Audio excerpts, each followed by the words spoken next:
哥！哎，兄弟，我跟你说啊，这做大事啊要有3点。这第一要够狠，这第二啊要他妈有钱，这第3点，老板，来份炒饭，加份啤酒。好嘞，稍等。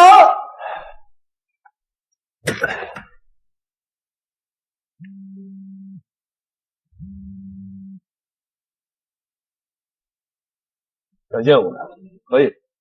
胖子烧烤，我只给你10分钟。来，一个底层的农民工，口气倒挺大呀。来，听听，我只给你10分钟。不知道的呀，还以为是靠山王他老人家来了呢。一身的汗臭味儿，真是恶心死！我都快被他熏吐了。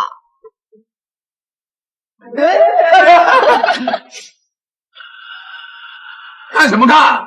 老子龙虾没拿稳，你有意见呢？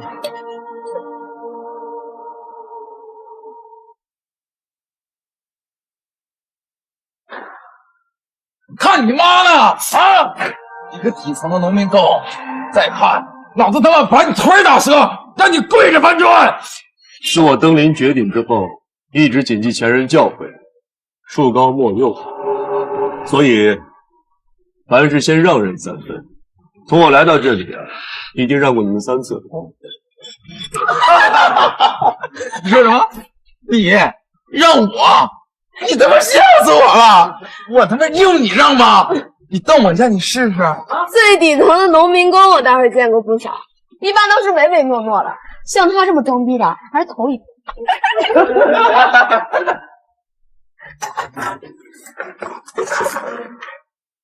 树高莫用，礼让3分。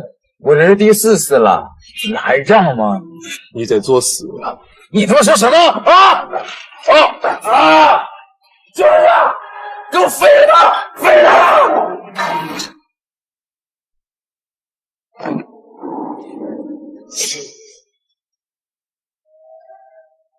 想废我，就凭这点。我告诉你，你死定了！你知道我们是什么人吗？我大哥狂狼是靠山王杨林手下的双花红棍。等会儿你再这么狂，今天就是你的死期！靠山王双花红棍，好硬的称号呀！放心吧，我就坐在这里等他过来。好大的口气！我黄龙倒是要看看江州最近是出了什么英雄人物，敢捋我的虎须。若琳，姐夫，姐夫，他是你姐夫？想不到江若雪一代佳人，她老公竟然是个农民工，还真他妈是奇闻。既然那是一家人，看在若离的面子上，你给我跪下，向我兄弟道个歉。今天这事儿就算了了。若琳，你跟你姐说你在外面工作，你就是这么工作。回去，马上！不要你管，我姐夫也每天在外面跟男人混在一起，怎么不管管他呢？你姐那是工作，是应酬，你这才是鬼混。你什么也不知道。哎呀，现在是他妈什么世道啊？在江州，我狂龙说话，还有人敢当耳旁风？耗子，他长耳朵多余，赶了他。龙哥。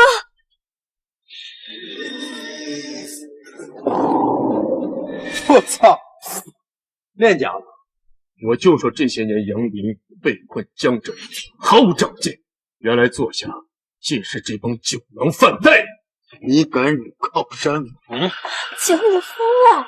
靠山王那老人家的坏话你敢乱说，这样我姐也帮不了你。别说是辱他了，就算杨林站在我的面前，我骂他、打他，他也得乖乖受着。你疯了你！小子，有点意思。靠山王老爷子纵横江州数十载，黑白通吃，只手遮天。就算江州的总督、4大家族的家主，见着他也乖乖服侍，任凭拿捏。在江州敢惹靠山王的，你是第一个，也他妈是最后。龙哥，您看看，如靠山王者，必死！慢着，急什么？还有半分钟。姐夫，你怎么到现在还在嘴硬呢？到。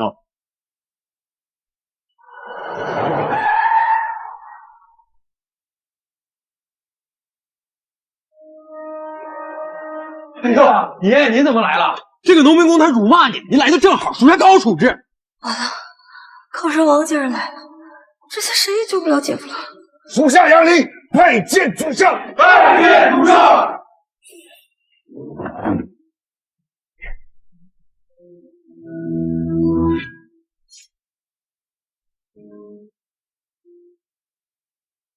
我就说嘛，妍妃看上的男人怎么会是个普通农民工？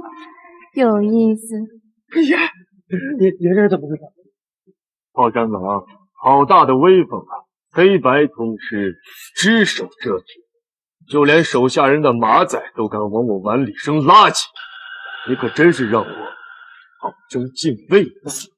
属下宽教无方，实在愧对主上啊！起来吧，一大把年纪，跪着都不体面。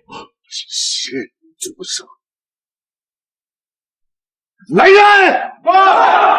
把狂龙这些手下全部给我拿下，一个不留！是。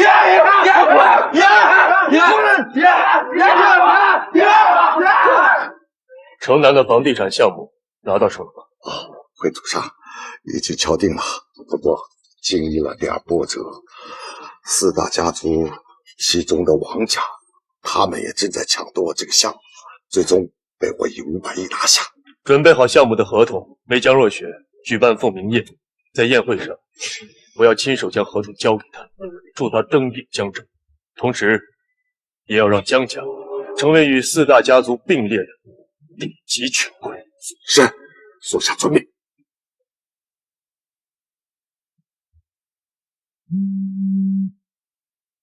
有个好消息，还有个坏消息，你要先听哪个？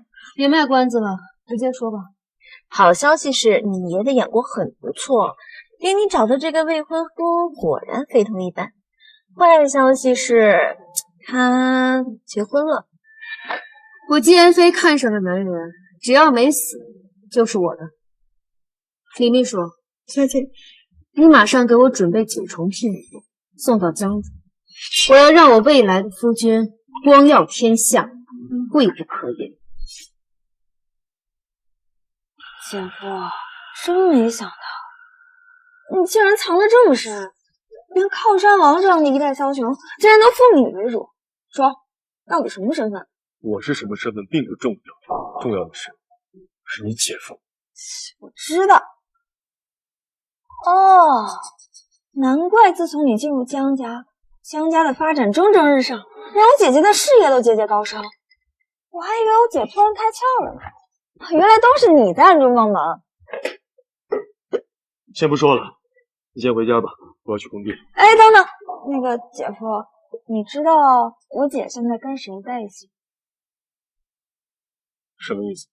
我先声明，我绝对没有任何想要破坏你们婚姻的意思，但我也不想看你一直这样被蒙在鼓里。哎，我姐她现在天天跟那个王少杰混在一起，你知道吗？我要是没记错的话，今天是你们结婚纪念日吧？我姐和你说她在加班，对不对？你跟我来。祝你生日快乐！你自己看吧。祝你生日快乐！祝你生日快乐！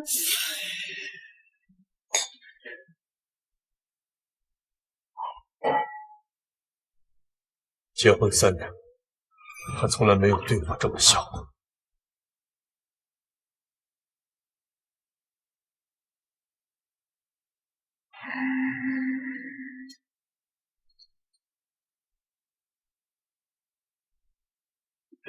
陆晨，这是刚才工地下班啊？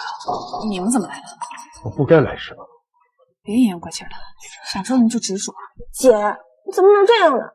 明明就是你的错，怎么还理直气壮的？你闭嘴！我有错吗？是我今天是骗了你，那我不是为你的可笑自尊心吗？我每天在外面忙得累死累活的，我不想回家再应付你那可笑的老陈醋。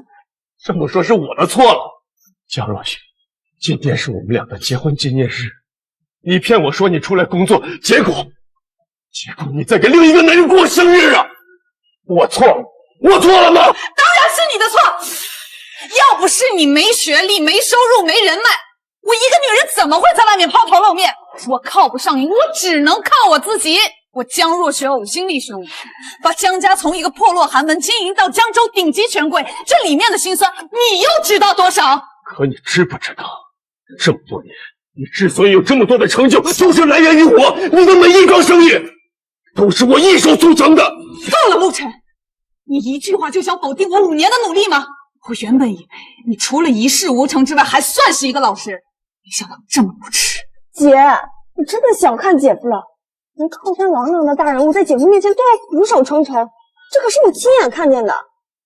姐，你好好想想，这5年要是没有人暗中帮忙，你事业怎么发展的这么顺利啊？江若雨，我不知道你出于什么目的要联合其他来一起骗我，但是你知道你编的谎话有多可笑吗？靠山王，你知道那是什么样的人物吗？你就敢乱说？是若离，靠山王他老人家雄居江州数十载，在江州也算得上是只手遮天了。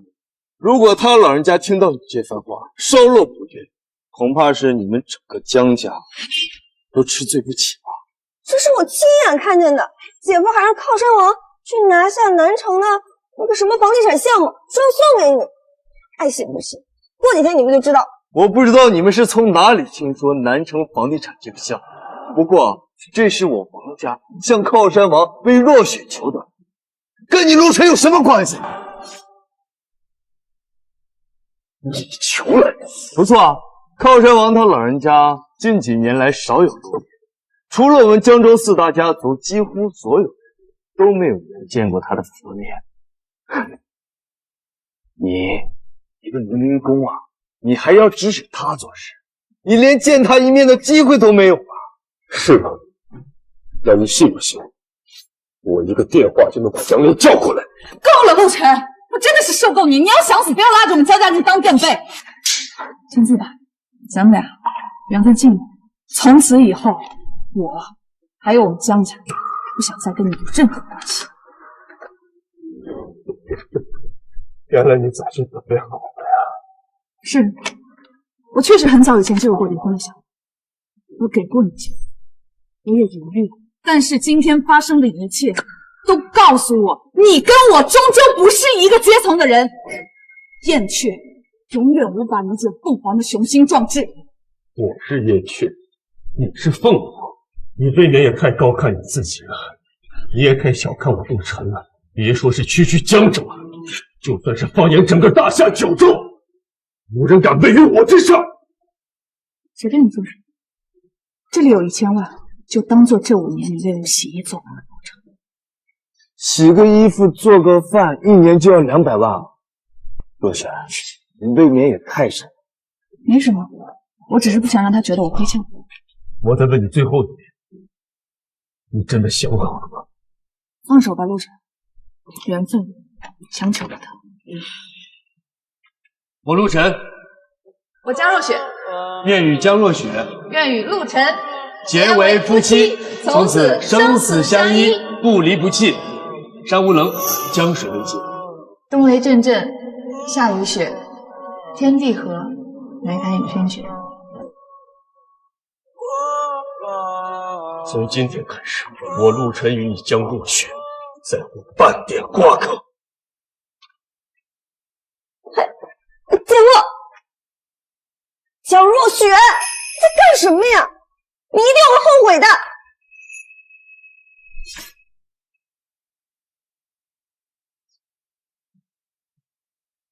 以后啊，你一定要多挣点钱，不要混成他这副模样，要不然我一定离开你。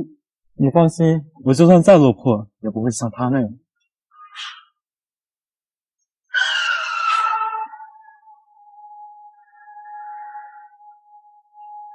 拜见主上！拜见主上！来江州为何？禀告主上，江州王家嫡女王轩将晋升5星元帅，国主请您回京为王轩加冕。江州王家，传令杨林，明晚的凤鸣宴照常举办。传令王轩，明日回江州，在明晚的宴会上，我想为他加冕。属下遵令。在江家的这5年，我隐姓埋名，以至于所有人都忽略了我的存在。在明晚的宴会上，我会让江若雪知道，我能给她一切，也能随手剥夺。明日，当昭告天下，诸神殿主回归。江若雪呀，江若雪，你总算是明白了，从此你还有你江家都将是我的。我琅琊王氏堂堂亲临世家，你作为王氏嫡子，下一代家主，竟然为了这么个女人倾城大义，少卿，你太让我失望了。姐，您怎么回来了？姐，您怎么回来了？小姐即将晋升5星元帅，接到了军部命令，来江州举行祭贤仪式。而在今晚的凤鸣宴上，诸神殿主将亲自莅笔，为小姐加冕。5星元帅，太好了！4星元帅位比总督，5星元帅共在总督之上。从此以后，天下九州，江州姓王。我的事暂且先不提，先说你，我琅琊王氏千年世家，江家不过是一个新崛起的暴发户而已。那个江若雪还是个有夫之妇，你竟然为了这么个女人不务正业，你说我怎么敢放心把家族交到你手上？姐，我这么做是有原因的。说，江家于5千发迹，一路扶摇直上，短短5年，从一无所有发展到如今资产百亿，堪称神迹啊！我隐隐的察觉到他的背后有一股神秘的力量，但是我一直没有查到任何线索，直到最近我才发现，他的背后竟然是靠山王杨林。杨林？不错，就是那个在江州只手遮天的杨林。今晚的凤鸣宴也是杨林为江若雪举办，想要借此宴会一举把江家推到江州第5大家族的位置上。而诸神殿竟然让姐姐您在凤鸣宴上，说明杨林与诸神殿有着千丝万缕的联系。如果通过江若雪与靠山王结盟，再加上姐姐您的权力，就算是朝廷也要看我们眼色行事。届时我们便能重振我王家昔日九州第1世家的辉煌。不错，你成长了。既然你要娶亲，作为亲临世家，咱们理应拿出一些底蕴给那帮泥腿子们看。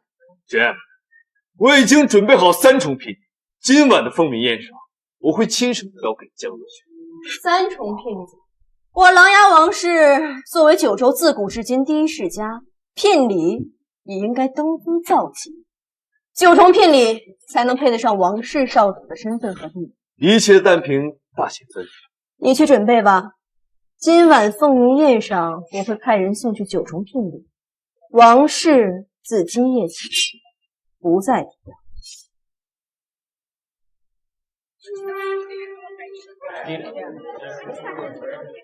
这么大喜的日子，你哭丧着个脸跟死了爹似的，给谁看呢？我爹本来就死了，又不是第1天知道。你这个死丫头，真是气死我了！若离，我不知道陆晨给你灌了什么迷魂汤，你会听信他的花言巧语。但是今天晚上跟谢爽见面，是我好不容易给你争取来的机会，我希望你不要浪费。陈俊谢氏是跟琅琊王氏平起平坐的千年世家，那是真正的贵族。江若离，这个机会你必须把握住。我不嫁，要嫁你自己嫁。哎呦，恭喜江总，年纪轻轻就夺得了靠山王他老人家的青睐呀！哎呀，我自己也没想到能入得了他老人家的法眼，真是又荣幸又惶恐。今夜过后，江州4大家族将成为历史。以后在江州啊，你们江家足以跟我王谢崔侯4大家族并列，成为第5家族。正所谓这厨房不鸣则已，一鸣惊人。这凤鸣宴当真是名副其实啊！我们江家的底蕴跟四大家族比起来还是非常浅薄，以后呢还希望谢少能多多提携。好着好着。早听人说洛离小姐倾国倾城，与江总是平分秋色，今日一见，果然是名不虚传。不知若离小姐可否与本少共舞一起？我吗？我不会跳舞。别胡说，谢少见谅，若离就是有点害羞。来来来，谢少。姐夫，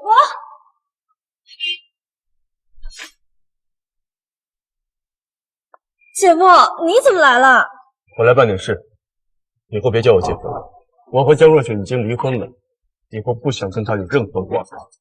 我不管，反正在我心里，你可永远都是我姐。这是何人？他是我前夫。哦，原来他就是那个农民工。这个窝囊废，口口声声的说什么再无瓜葛，才1天不到，就又死乞白赖的凑过来，真是下贱！若雪，把他赶走，他肯定是来闹事的。陆晨，这里不是你该来的地方，请离开。姐，干嘛？死丫头，别打岔，这里没你说话的份儿。你怎么知道这里不欢迎我来？又凭什么要我离开？看看你穿的这身衣服，地摊买的吧？你再看看在场的青年才俊，哪一个不是身家亿万？你站在这儿，不会感觉自惭形秽吗？我要是你呀，早钻进地缝了。孙梅，如果我没记错的话，5年前你从头到脚连1000块都凑不出来，包括你手上唯一戴的那个银镯子，也是我在工地上拿第1份生活费给你买的。这才过了几年啊，就将过去的事情忘得一干二净。陆晨，你怎么敢跟我妈这么说话？立刻道歉！我不会道歉。从昨天开始，那个欠我忍让的陆晨已经死了。现在的陆晨不会向任何人道歉，也没有任何人有资格让我向他道歉。陆晨，我看你是疯了。你知道今天对我来说是最重要的日子，所以特意来捣乱是吧？你说，你究竟想干什么？不要用你那狭隘的心胸揣测我。我说了，我是来办事的，和你无关。办事儿？今天来这座大厅的人都是江州各界名流，你一个民工能跟哪个攀上关系？你有什么事儿能在这儿办事儿？我不需要跟任何人搭关系，而他们也不配。陆晨，我看你是疯。江总，这种人就是无赖。对付这种人啊，光用嘴是不行的，得用最直接的办法。陆晨是吧？江总看在往日的情分上，不想让你太难看。可我谢晋跟你并无情分，我劝你啊，赶紧离开，不然一会儿我出手，你会很不体面的。让我不体面，你还不够格。你姐，这个人是谢家，犯不着跟他人见识。走，太晚了。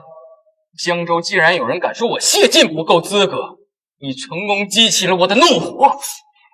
你给我安分点，别捣事。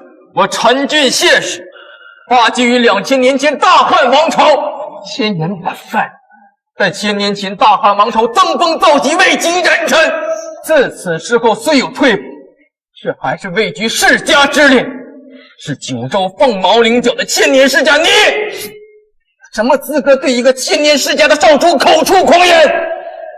今日你必须给我一个合理的解释，如若不然，我让你在江州再无活路。刚才让你走你不走，闹到现在这个地步，满意了，舒服了？千年世家，陈俊谢氏，于你而言，那是一个高不可攀的贵族，但于我而言，只不过是触手可灭的蝼蚁罢了。你真的是无药可救了。这是你自己找死，怨不得别人。来人呐！将这个大放厥词的贱种给我拿下！你说谁是贱种？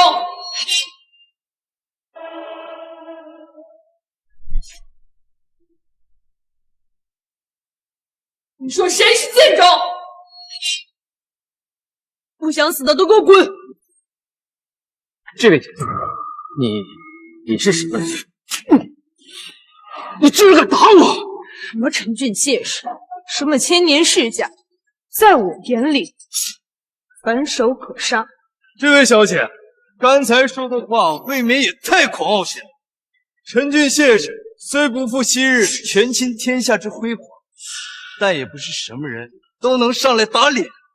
谢少的脸，不光是他自己，更是陈俊谢氏乃至江州4大家族。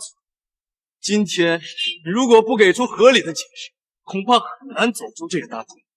陈俊谢氏蝼蚁而已，所谓的江州4大家族，也只不过是蝼蚁一窝。这件大厅，我想走就走，想留便留，你们拦不住。是吗？这么猖狂，今天我就代表4大家族给你立立规矩。今天我就代表4大家族给你立立规矩。立规矩，我倒想听听，在这大夏境内，除了大夏国法，你王家能立什么规矩？陆晨，现在都这种情况，你还要嘴硬吗？你想凭借自己的一己之力对付江州4大家族吗？罗雪，你说错了，不是4大家族，而是5大家族。今日的凤鸣宴后，江家一飞冲天，位立江州世家第5，成定局。 5大家族，好响亮的名号啊！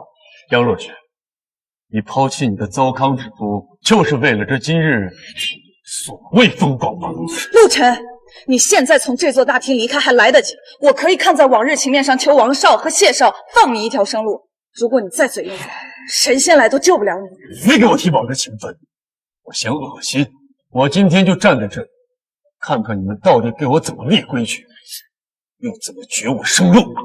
你所仰仗的就是这些手下，不过你以为这点人马就能在江州横行霸道吗？今天我就要告诉你，什么叫做千年世家，什么叫做言出法随。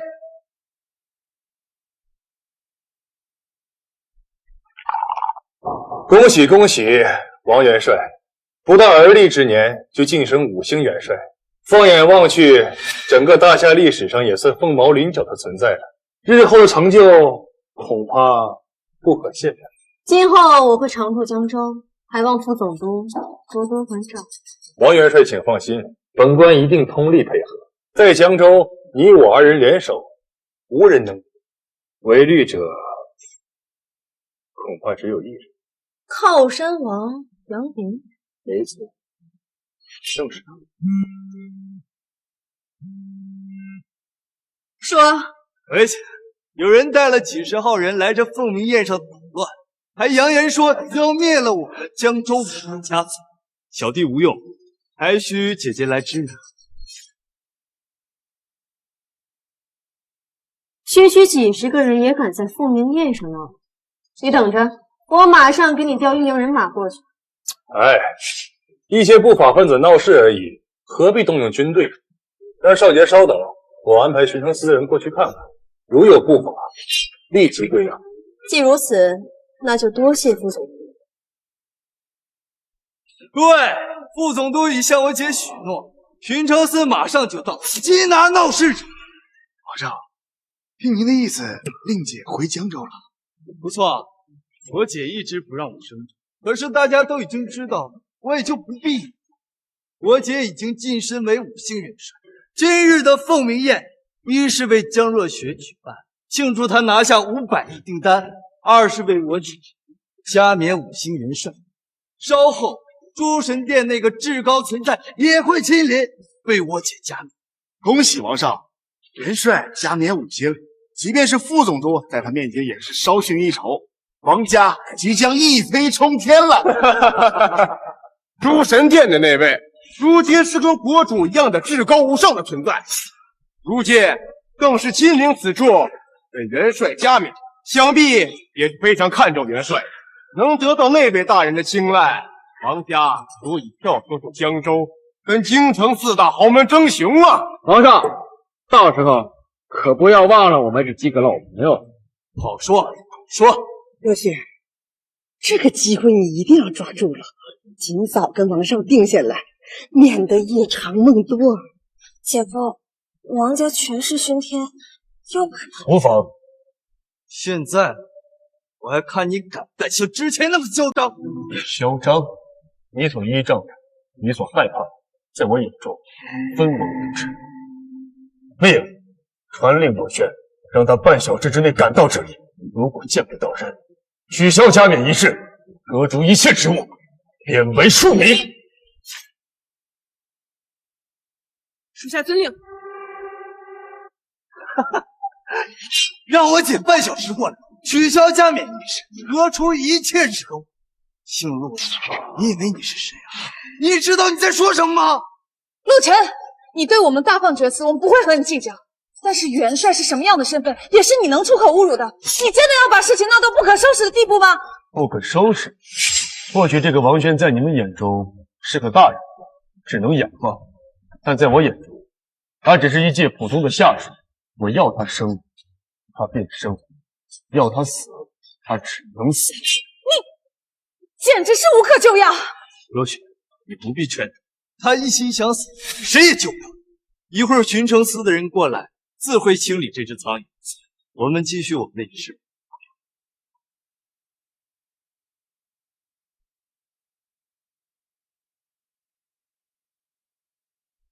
各位，今天是个大好的日子，不要因为一只苍蝇而影响了大家的好心情。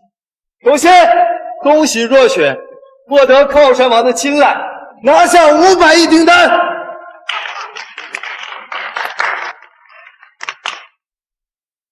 接着，我要借此机会正式向若雪提关心。来人，拿定亲聘礼。琅琊王氏今日纳采，共3书9聘，至高礼仪，以为家人放心。一重聘礼，翡翠如意，价值1000万。琅琊王氏果然非比寻常，这9重聘礼乃是至高古礼，这世下的底蕴绝不是寻常人家能够可比的呀。这第1重聘礼就价值1000万，后面的岂不是要过亿呀？千年世家果然豪横。若雪，让你离婚真是妈这辈子最正确的决定。2重聘礼，帝王绿翡翠玉镯，价值3000万。3重聘礼，郑板桥真迹竹石骨，价值5000万。4重聘礼，副总督，不知您对杨林这个人有何见解？杨林此人颇为神秘，在江州盘踞多年，却极少露面。此人势力遍布黑白两道，盘根错节。靠山王这个名号实至名归，元帅想要一统江都，恐怕此人是最大的绊脚石。不知副总督是否感兴趣与我联手，一起踢开此人？恐怕此人背后有通天的人。那又怎么样？我却不信，区一个地头蛇能有多大？靠山王，我倒要看看他的靠山是否能比得过我手下的几万杆枪。今后江州只能有一个生，那就是我王轩的生。元帅，大事不好！说，军部方才传来军令，命令您半小时内抵达凤鸣宴会场，否则什么？否则将解除您的一切职务，贬为庶民。什么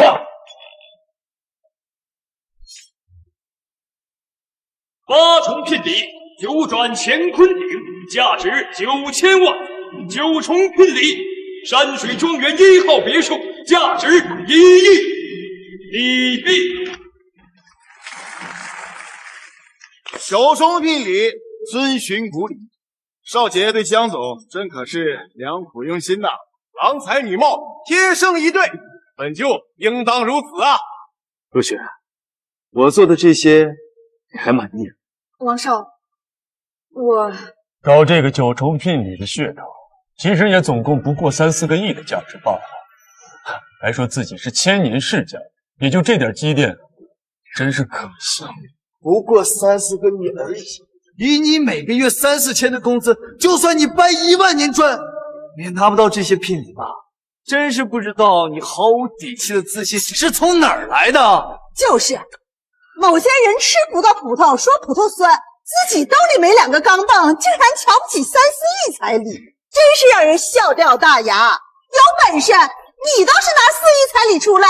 我要是真拿出来，够了，陆晨，事情闹到这个地步，你还不肯罢休吗？我知道，我跟你离婚对你打击很大，但是我已经补偿给你了。你现在做的这一切都不会让我高看你一眼，只会让我觉得你无比恶心。我陆晨根本就不需要你高看，不管你是觉得可笑或者恶心，收起你那副高高在上、自以为是的嘴唇。若雪，别理他，你这个废物！你要是能拿4亿彩礼出来，我就承认我瞎了眼。好，这是你说的。来得早，不来得巧，京都夜市带京都鸡使而来。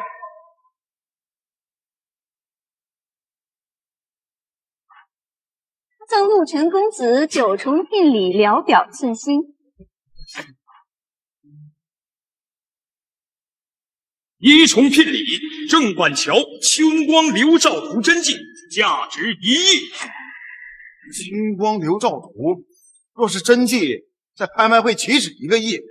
这第1重聘礼就如此珍贵，后面的聘礼还是什么？不愧是京都大族，这番气势把王家给远远比下去了。准是陆晨找来的眼线，这个窝囊废！若雪看到你风光无限，故意找群人来糟蹋你。没想到你为了报复我，竟无所不用其极。陆晨，你究竟要干什么？你说，我究竟要怎么做你才能满意？我究竟要怎么做你才能不在这儿捣乱？他们不是我安排的。你闭嘴，满口谎言！你的目的究竟是什么？陆公子，这第1重聘礼你可满意？你们究竟是什么人？到底要干什么？我刚进来的时候说得很清楚，我来自京城夜市叶夭夭，是替京城的士姬妍霏来送聘礼来了。不好意思，没想到你们也在送聘礼，撞上了。别胡言乱语了，小狐狸精！说，是不是陆晨指使你这么干的？大妈，饭可以乱吃，话可不能乱说，否则后果可是你承担不起的。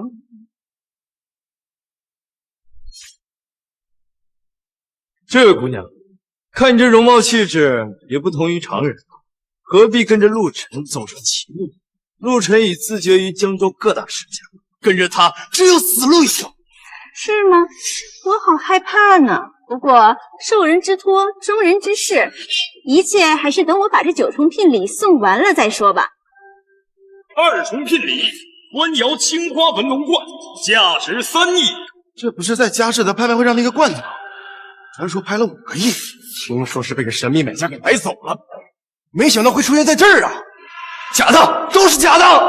3重聘礼，京都帝景西苑1号别墅，价值10亿。帝景西苑，这可是在京都顶级豪门才有资格购买的别墅，我曾经想买都没有资格。报告诸位大人，所有出口已经被封锁，听候您的指示。里面的人大都非富即贵，一会儿你们都小心点，一切听令行事。是，走吧。进去。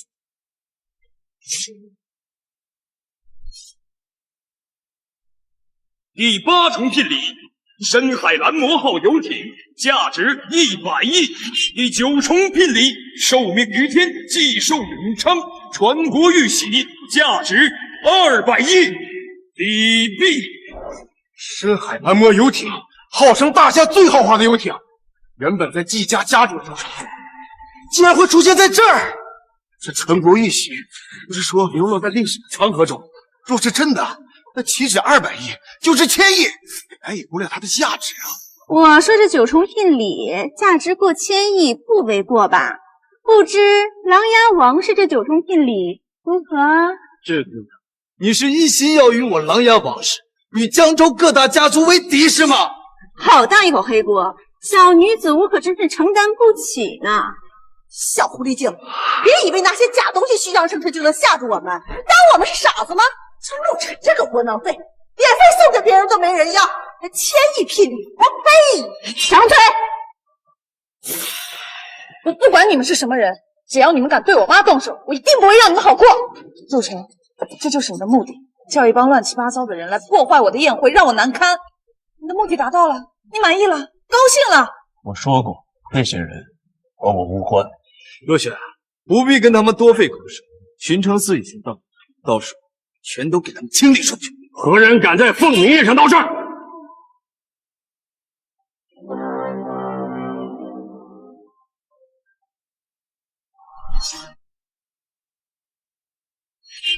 何人敢在凤鸣宴上闹事？魏都尉，你来的正好，这里正好有一些人自以为带了几十个琥珀子，就可以在这凤鸣宴上为所，还请魏都尉把这些无关紧要的人都清理出去。都哪些人呢？还请王少指出来。为首的就是这个农民工，在这里胡说八道一气，还侮辱我们江州各大家族，罪不可恕。还有此女，她冒充京城叶家前来，将他一并拿下。都带走。且慢，你有何话要说呀？真带走我，恐怕你这个都尉就做不成了。你要不要试一试？先把此人拿下。拿下我，不仅你这个都尉做到头了，你上司的上司江州总督，他的位子也到头了。魏都尉，不要被他们两人所骗了。他们二人就是在这虚张声势，此人就是江总的前夫，他的底细江总知道的清清楚楚。他就是一个搬砖的农民工，而这个女人就是他叫来同伙。他怎么可能是京城叶家的人？我是不是京城叶家的人，其实很好验证。这些聘礼价值千亿，不是京城首屈一指的豪门根本给不起。你们验一验这些聘礼的真假，不就知道了吗？验什么验？这么多贵人在这等着，哪有时间跟你们干耗？魏都尉，赶快把这些狗男女都抓走！刚才没打疼你是吗？我觉得也没有必要验了。有些东西啊，思考一下就知道是真是假。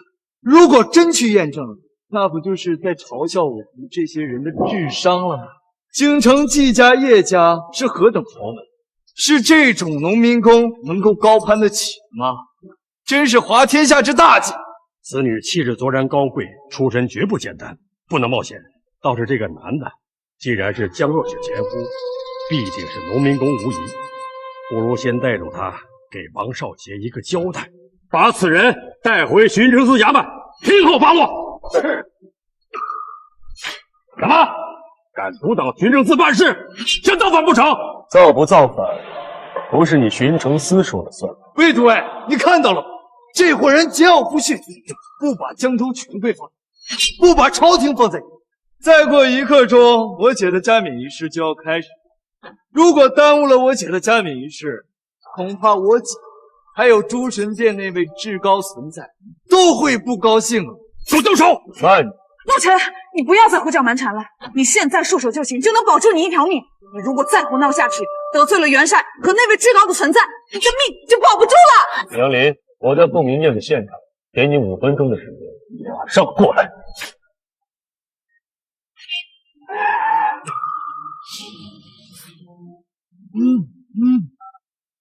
主上，我已经到了酒店门口，马上到。杨林，等等，你说的可是靠山王他老人家的名讳？自然是他。魏都尉，这回你看到了，此人是如此的猖狂。靠山王他老人家是何等身份，怎可是他一个电话就能叫来的？就算是尊贵如我姐，也不可能一个电话就叫来啊！你和靠山王是什么关系？什么关系？你很快就知道。还有3分钟，你最好给我一个合理的解释，否则别怪我不客气。给你解释你也不会信，就像这大厅里这么多蠢货一样。不过真相也很简单，只需要再等2分钟，一切就将真相大白。等还是不等？若是等着，只怕会得罪了王少杰。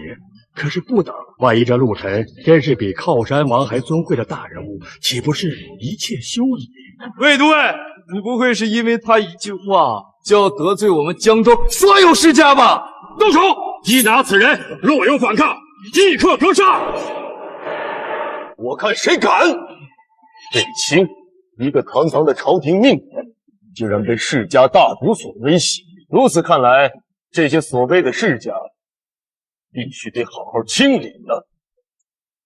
清理世家，听听这语气，多么的有气势！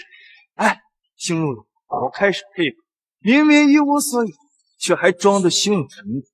我看你还真是死不悔改，面不改色呀，还真是英雄本色呀！王少，这个废物就是光脚的不怕穿鞋的，知道离了我们家若雪以后活不下去了，所以一心找死。我告诉你，你若束手就擒，我还能给你个体面；如果胆敢反抗，别怪我不客气。可惜呀，可惜什么？可惜一个如日中天、前途光明的朝廷命官，今日就要折损于此。行了，你的废话已经说的够多了，闹着干什么呀？给我动手！靠山王驾到！难道真是他叫过来的？不可能，这不可能！靠山王绝对不可能是这个废物叫过来的，一定是他安排了人在外边，提前得知了靠山王的行踪。不错，伯母说的对，我王少杰以我琅琊王氏的信誉起誓，这个农民工跟靠山王一点关系都没有。我等自然愿意相信王少，靠山王就要进来了，我们快去迎迎。靠山王已经来了，你所有的谎话都会戳破，好自为之吧。姐夫，是他那天晚上朝姐夫下跪的人，竟然真的是靠山王。恭迎靠山王！后面礼吧，我杨某受不起诸位这般大礼啊！靠山王，您说笑了，您在江州永远是至高无上的靠山王。靠山王，您来的正好，这里有几只苍蝇捣乱，放小火的凤鸣宴，还大言不惭，对您不敬。哪有这事儿？先生说的不错，大厅里确实有几只苍蝇，为首者便是江家七旬路人，他还利用江家的善意蒙骗天王，成为上门女婿。后来被江家发现，赶出家门，便来到这凤鸣宴上捣乱，发泄不满。更是对江州各大世家出言不逊，言语之间更是对您十分不敬。不仅如此，此人还找了一帮人，冒充京城的叶家、谢家的贵胄，来请靠山王您主持公道，严惩子辽。既然你们已经有了定论，自己看着处理就是，还要我来主持什么公道啊？靠山王您在此，一切由您来定，我等不敢僭越啊。王大公子，您是抬举老夫了。听闻令姐弃枪加冕，5星元帅，权倾江州，我一介老朽，又何足挂齿啊？不敢，您言重了。是吗？最好这样。江州的天没变，说是尔等要开换门体。那就等我死了！不敢不敢，无论是谁主政江州，靠山王您永远是我们最大的靠山。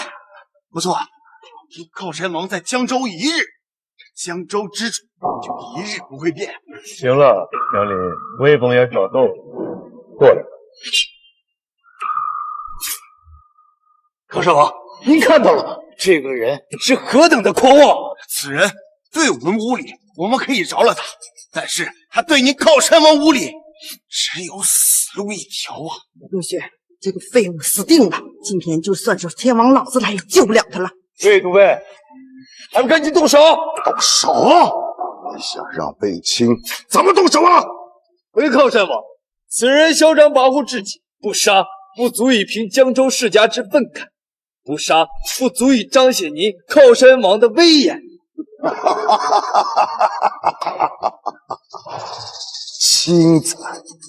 轻财之极啊！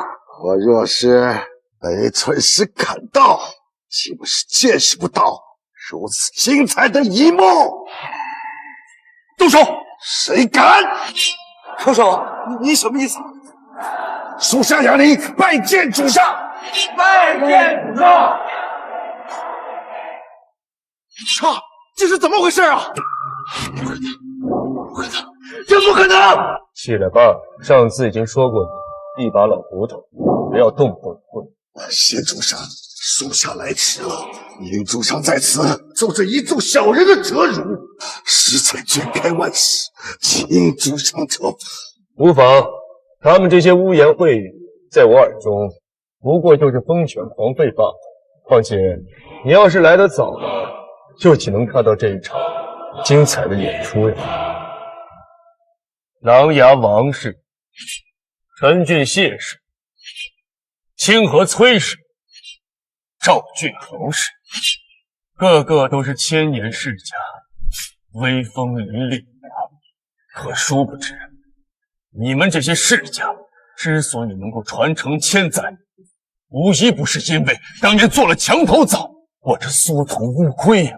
当年胡虏来犯之时，不见你们奋力抵抗，如今天下承平，却见你们个个弄权做事，尸位素餐。如此世家，要也罢。请属上稍等，胆敢冒犯主上之人，杨凌严惩不贷，立刻处置。崔晨，侯令，少人在。你看人胆大包天，竟敢冒犯主上，今日我杨凌靠山王耻，此二等死罪。俩人可有异议？小弟有罪，求靠山王给小弟一条活路啊！什么？还想反抗？不敢，不敢，不敢。最好不敢，否则死的就不是你一个人，而是你崔氏全族。啊！王少杰，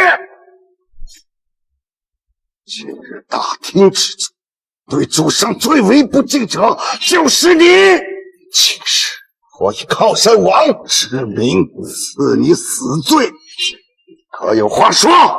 靠山王，您不能这样，我可是琅琊王氏嫡传少主，而他只是个农民工而已，怎么能因为他而杀了我呢？千年琅琊王氏，千年之前确实令人敬畏，不过如今还不在我杨凌眼里。我姐即将加冕5星元帅，而诸神殿的那位至高存在也会亲临此地，为我姐加冕。靠山王，就算您再厉害、再尊贵，也比不过那位吧？欺骗王轩亲临，你都得死！尔等今日之罪，谁都救不了。来人，把这3个反贼给我拿下！怎么？你有异议？靠山王，您称霸江州这么多年，我们崔氏可是鞍前马后，尽心尽力。可是今日为了一个不知从哪儿来的废物，丝毫不念及往日旧情，非要把我等置于死地。靠山王，我等实在不服啊！不错，我侯令可以死，但一定要死个明白。我王少杰也是这么认为。您靠山王权力虽高，但是要处死我们3人，必定要给一个明确的解释吧。这个农民工到底哪里比我们更有价值啊？你是觉得我对你不公？没错。你们还觉得我处死你们3人是不顾念昔日的情分？的确如此。好，那就给我听着，你们大错特错！我处死你们3人，非但不是不顾念昔日的情分，反而是救你们家族于水火。我一人开口，你们仅死一人；若是主上开口，你们全族尽毁。靠山王，您想要处死我们3人，尽可直言啊，何必找到一个借口危言耸听啊？我王少杰虽不是什么英雄豪杰，却不是下等，我绝不相信他是什么不可一世的大人物。他要真是什么大人物，怎么可能当一个窝囊的赘婿足足5年呢？对呀，靠山王，您是不是弄错了？这个陆晨的底细我们是一清二楚，他绝对不会是什么大人物。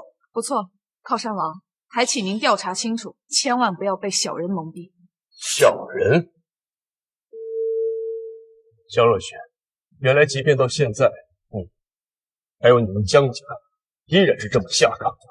你知不知道，江家这么多年有这么多的成就，是谁带来的？不管是谁，绝不是。那我还真就告诉你，你江若雪，江家能有今日的成就，完全就是我一人促成。你想用一句话就否定我5年的努力吗？你觉得我会相信吗？这么多年，你也只不过是朝九晚五正常上班而已。这世界上努力的人有何止千万，你知不知道为何你的生意蒸蒸日上？为何总能在关键时刻订单送到你的手上？那是因为我女儿优秀。放屁！那是因为一切成就来源于我。5年前，你事业刚起，第1笔1000万的订单是我命令杨林给你提供的。4年前，公司想扩张，就是我派人给你送去了10亿的无息贷款。3年前，你被毒蛇帮针对，又是我暗自命令杨林替你剿灭了毒蛇帮。1年前，你的公司苦于没有资质，却又想上市，是我暗自打通了各种人脉关系，为你的公司放行。而今这500亿的订单，依然是我命令杨林给你提供的。你说说，所有的成就哪一项不是来源于我？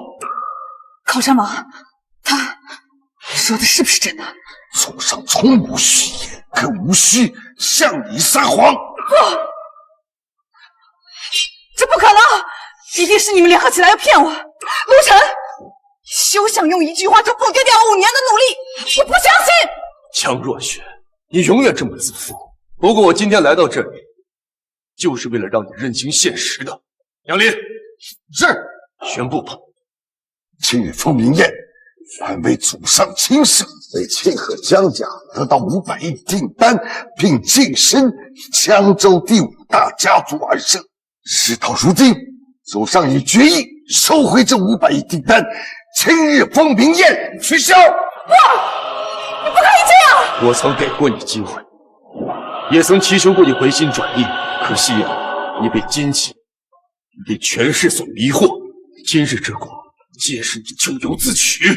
且慢，靠山王，你想取消这封明宴，可曾问过我姐呀？您大概是忘了，这场封明宴不光是为若雪庆功所设，更重要的是，我姐将要在这封明宴上接受诸神殿那位至高存在的加冕，晋升5星元帅。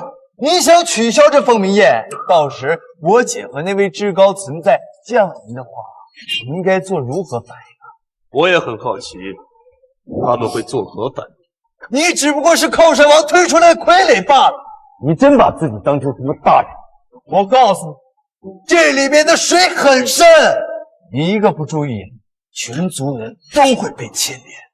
是，我倒很想看一看，究竟有多深。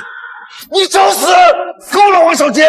看在往日的情面上，我奉劝你乖乖的去受死。此对你姐乃至你整个王家都有好处，不与顽抗，那死的不只是你一个人了。多谢靠山王相劝，我王少杰虽不是贪生怕死之辈，但也不是任何一个人一句话就能定我生死的。你不着急，等着看他的表演。都安排好了吗？回元帅，手下已经按照您的吩咐，火速调集了禁卫军1万人进城，10分钟之内就能到达此地。命令禁卫军严密封锁凤鸣宴会场，没有我的吩咐，任何人不得擅自走进。是。军部的命令让我有一种不祥的预感，希望今夜不要有任何意外，否则的话……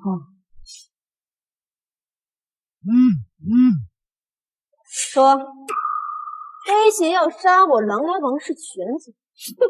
我倒要看看他到底够不够分量。让他们等着，我马上就到。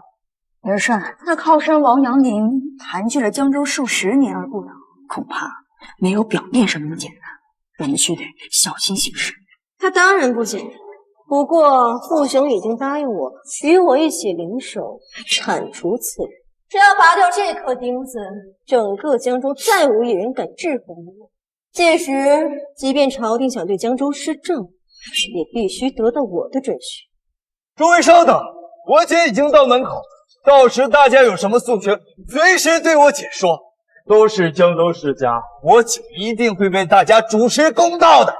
太好了，元帅来了，我们要主心骨了。元帅驾到！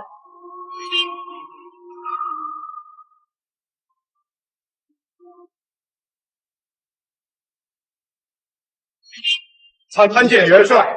免礼。谢元帅。你们是谁？怎敢如此无礼？元帅驾到，诸多世家家主都起身恭迎。你是什么身份？竟敢如此拿大！让我恭迎，只怕是这位元帅的星级不够。放肆！逆子找死！找死的是你！好大的帅威呀！王轩，如果我没记错的话，好像还没晋升5星元帅呢。现在不把老夫放在眼里了吧？原来是靠山王啊！王禅，退下。是。我这手下眼拙，刚刚没认出靠山王来，还请恕罪。王轩啊，老夫乃白身一介，又如何敢与您的属下置气呢？靠山王，您实在是折煞晚辈。此时此刻，江州诸大世家齐聚，更有本座和靠山王亲临，满庭权贵无一人敢坐。偏偏你在此坐得四平八稳，让我实在有些好奇，你的底气从何而来？来源是实力和身份吧。姐，你别听他胡说，他就是江家气血，他是被靠山王推出来的顶雷的。不信，问问若雪，他跟他生活整整5年，他的底细若雪全都知道。你来说，要想嫁入我王家，就要拿出你的诚意和气魄。回元帅的话，这个陆晨确确实实就是一个农民工，要不然他也不会在我江家做5年赘婿。元帅，您可千万不要受了旁人的蒙蔽。若雪，你说是不是？刚刚我听我那个不成器的弟弟说，靠山王你想要了他的命，甚至还会连累我们整个王家，不知可有此事？轩，听老夫一句劝，断尾求生，或许给你王家留条生路。如果一意孤行，便死无疑。靠山王，您大概是忘了我王轩是干什么？我杀过的人没有10万也有8000，区2句话就能吓唬得了我吗？靠山王，你有什么招数，尽管使出的任务，我王轩一一接着。这种把别人丢出来顶人的行为，实在有失身份。王轩，放肆！不放肆怎么叫年轻人？靠山王，你老你年轻，有锐气，不错。王轩，我念在你曾经为国征战的份上，给你一个机会，脱离王家，自负请罪，可饶你不死。饶我不死？哼，好大的口气啊！在这天下，真正能决定我生死的只有2个人，一是国主陛下，二是诸神殿主。除此之外，就连9星元帅也只能免除我的职务，不能定我生死。那么我请问你是国主陛下，还是诸神殿主？我是为你加冕之人。靠山王，此人冒充诸神殿主，你当真无动于衷？王轩，是真的假不了，是假的真不了，你不要自误啊！是真是假，抓回军部一审便知。来人，属下在，将此人带回军部仔细审查，若敢反抗，格杀无论。是。动手！杨林，你想造反吗？我杨林造不造反，还轮不到你说。我杨林未死，这江州一亩3分地，还轮不到你在这指手画脚。敢动主圣一根毫毛，我杨林发誓必将剿灭你琅琊王氏。江州这一亩三分地不是你靠山王杨林的，而是江州各大世家的。你问问在场诸位家主，他们是选你还是选我？我谢家愿跟从王元帅。狐狸愿为元帅马首是瞻。我崔家愿服从元帅。张家怎么说？陆晨，这些都是你带来的，你满意了？我江家愿奉元帅为主。江州5大家族全都选我站队，靠山王，你拿什么跟我斗？我这个人呐，最喜欢锄强扶弱。既然你们这么多家族都选择同一方，那我就支持另外一方。京都叶家愿支持靠山王。你是京都叶家人？姐，我怀疑他是靠山王叫过来假冒的。那又怎么样？即便你是京都叶家人，也无权干涉我江州内幕。你当真以为凭所谓的这些5大家族站队，靠这一帮酒囊饭袋的背，一切就能成定局吗？王禅，告诉他我的底细是什么。是元帅带来的禁卫军1万人，此刻就在会场外重重的包围。苍蝇也想飞出去。请开动用禁卫军！禁卫军是我的，我想怎么用就怎么用。杨田，我看在你年龄大的份上，给你一条活路，投降吧，我免你一死。真不知死活啊！老匹夫，你找死！找死的是你们！我本来给你们王家留了一线生机，但是现在你自己亲手断了这一丝生机，是吗？我倒要看看，在这重重包围之下，今夜你们如何翻盘，又如何斩断我琅琊王氏全族？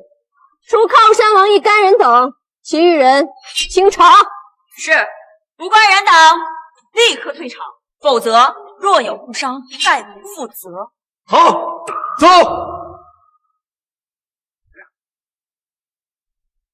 若离，你先出去，在外边等我。不要，姐夫，我要留下来陪你。听话。我如果留下，很有可能还成为姐夫的负担。那你小心。王轩，你可知罪？你入戏太深了吧！王轩，睁开你那双充满权力、欲望、金钱、偏见的眼睛，好好看一看，站在你面前的是谁？他现在是谁已经不重要了。原本在众目睽睽之下，你如果揭示他的身份，还有些用处。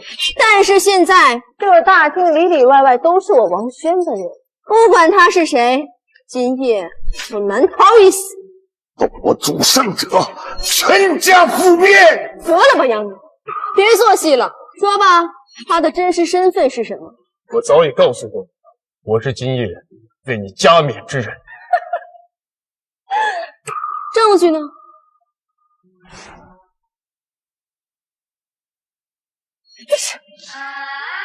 这是军部呈文，这不可能，不可能，绝对不可能！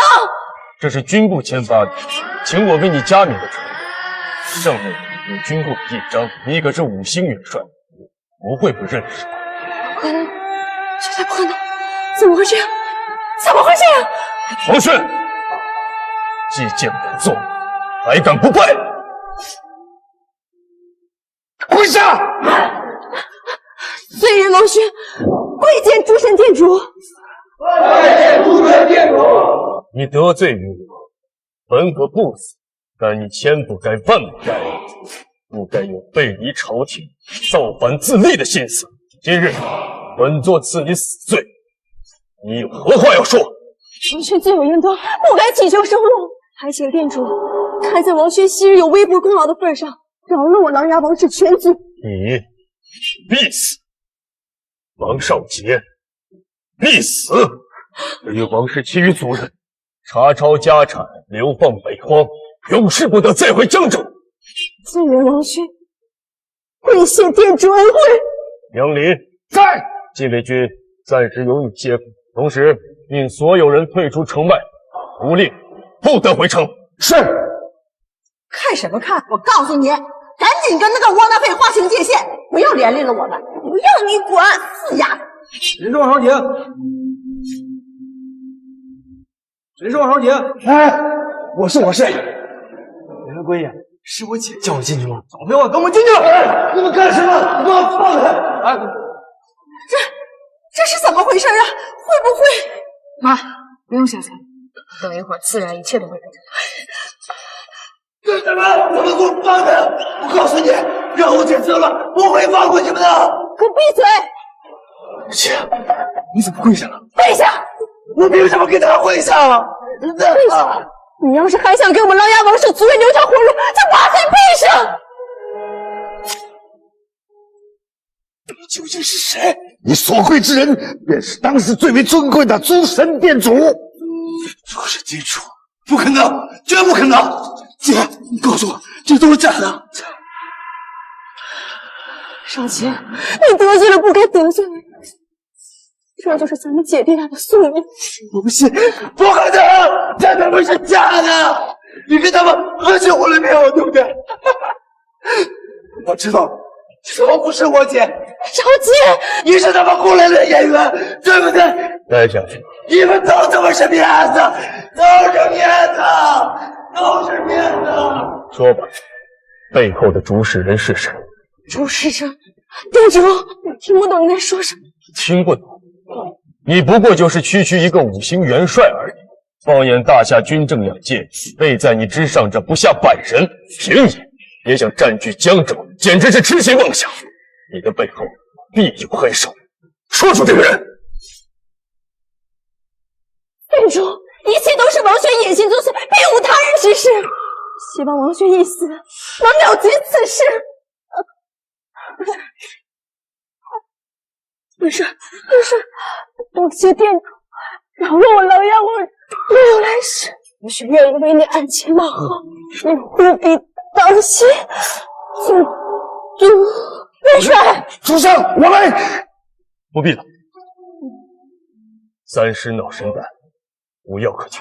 毒中之王，三尸闹神丸，这种传说中的毒药，既然真的存在，方才王轩所言，京都能驱使王轩这样身居高位之人，也必是京都的几个家族之一了。不用他说，我也隐约猜得到是谁。正好，我此番正要去京都一趟，这些人此次一并出境。那外面的人如何处置？我不想再见到他们，你自己处理吧。另外，给军部传讯，罢黜江州总督。属下遵命。都进去这么长时间了，怎么还不出来？不会是出什么事儿了吧？放心吧，元帅在这，他们搬不了天。现在肯定是在收拾那个窝囊废。哼！众勇士听令，是。垂臣侯立谢晋这3个反贼拿下！这3个反贼拿下！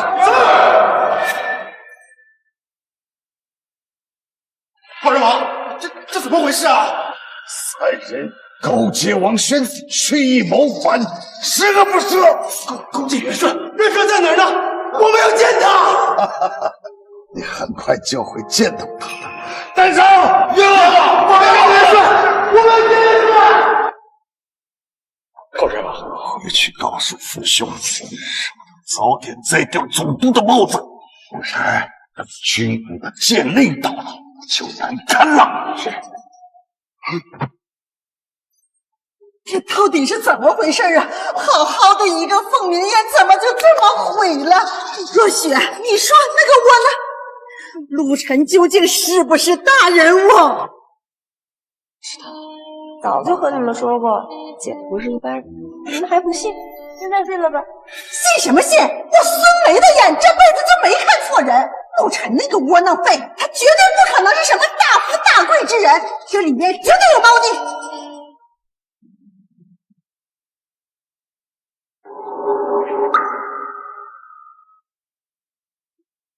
我辛辛苦苦的跑了几千里，给你送来了价值上亿的聘礼，你就这么偷偷摸摸的走了，不合适吧？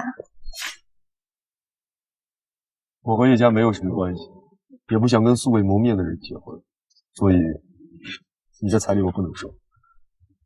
收不收是你的事儿，可我千里迢迢为你而来，你总不能一点都不领的意思。你想要什么？我一不要权，二不要利，我只要你跟我走一趟。我一个如花似玉的女孩子都不怕，难道你怕我对你做什么？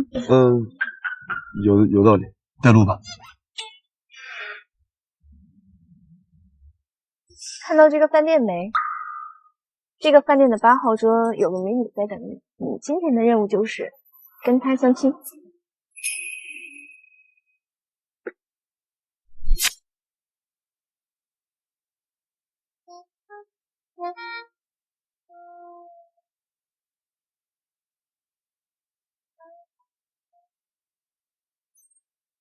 你这一身西装，品牌 logo 都没有，杂牌子吧？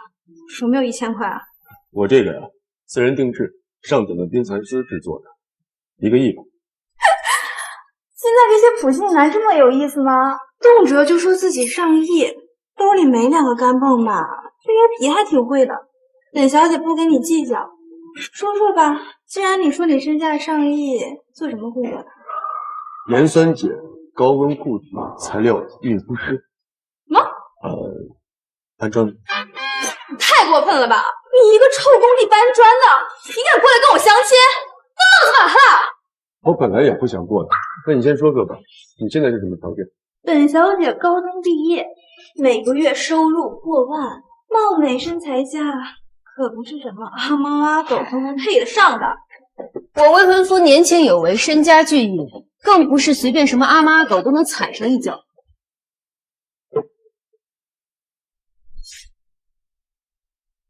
爱马仕吧，应该是私人定制版。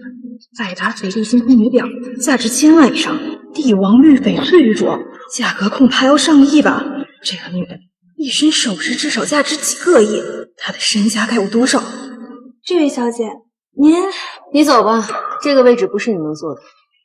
哎，是，我这就走。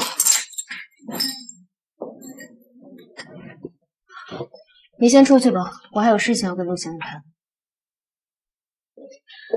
不好意思，刚才出去处理了一点小事，让别人占了位子，闹出这场误会。无妨。我托夭夭送去的9重聘礼，不知先生可曾收到，是否满意？聘礼？你是京都姬家的？自我介绍一下，我是京都姬家姬妍妃，很高兴认识你，陆晨。很高兴认识你，陆晨。聘礼很用心，也很贵重，不过陆晨无不孝手艺，还请见谅。陆先生如果有什么要求，尽管提出来，我姬妍妃能满足的一定答应。我可没什么要求，你没有时间做戏，你另请高明吧。1万亿如何？陆先生稍等，请看这件东西。这纸婚书上的名字，陆先生应该很熟悉吧？姬雄图、陆旷。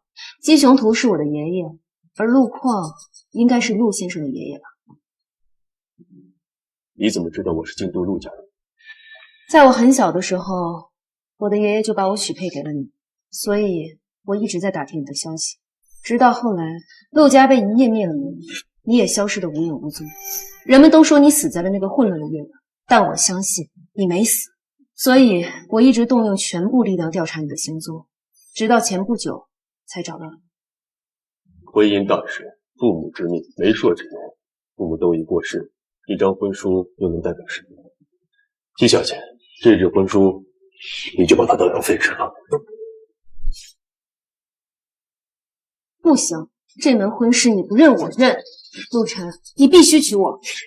你我此前素不相识，更无感情可言，强扭的瓜都不甜，更何况是强行结合的婚姻呢？甜不甜也要吃过了才知道吧。陆晨，你是要违背爷爷的遗愿吗？我始终相信，从来没有无缘无故的感情。你可是堂堂的姬家大小姐，不会因为一纸婚书就说出自己的自由，委曲求全的。说吧，你的真实目的是什么？你很坦诚了。既然如此，我也开诚布公。我确实不会被一纸婚书束缚。之所以找到你，是因为你是我摆脱困局的唯一出路。另有蹊跷。我今年已经24岁，按照姬家家规，25岁之前必须成婚。因此，不久之前家族帮我张罗了一门婚事，对方是司马家族的长子司马萧。王与马共天下，司马家族可是除了王族之外大夏第一家族，能嫁给他们，你还不乐意？他司马家再厉害，我姬家也不差。我姬妍飞又不是一件物品，凭什么被作为联姻的工具？有道理啊。只是我就算拒绝了司马家，也必须另找其人结婚，否则在25岁之前，如果未成婚，将会被剥夺所有家产。你能不能帮帮我？你要我怎么帮你？跟我成婚，有了这纸婚书，就算是家族长老也无法阻止你我成亲。我们可以只有夫妻之名，而无夫妻之实。作为交换，我可以答应你一个要求。我可以帮。好，你想要什么？既然你这些年来一直在查找我的行踪，那么想必对20年前陆家灭门之案一定查到了很多线索。我要你关于此案的所有情报。我可以告诉你，不过你的敌人非常强大，我希望在你拥有足够力量之前，不要冲动。放心吧，我自有分寸。请吧，江总。真是不是冤家不聚头啊！你的冤家来了。江总，请。我和他已经没有什么关系。老样子。这个男人我恰好认识，也是京都来的，他叫郭德，是金福财团的董事。他是什么人，我一点兴趣也没有，也根本不在乎。京圈里的人都知道，他是有名的色东恶鬼。你的前妻跟他在一起，恐怕要吃亏。你真的忍心吗？吃不吃亏，那是他自己愿意。好了，季小姐，要没有别的事，我就先走了。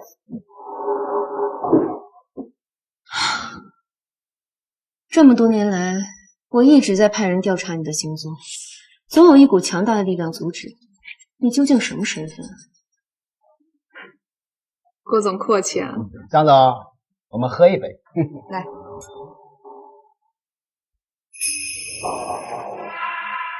虽然是个极其愚蠢的女人，但我不相信你不会回来。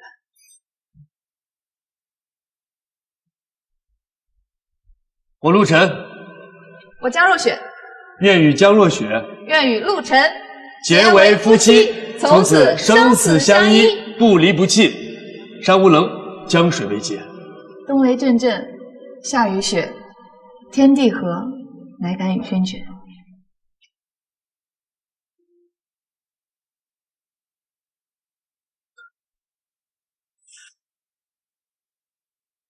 哎呀，都说这红酒养人，如江总这般角色，经天地之灵秀所生，再配上这红酒之色，是真正的相得益彰啊！郭总啊，您真的是太会说话了啊！对了，郭总，您在电话里说想要投资200亿的事情，你看我们这……哎，江总，我郭德既然开口，绝对不会言而无信。不过今夜我们只谈美酒美人，工作的事嘛，交给手下人去。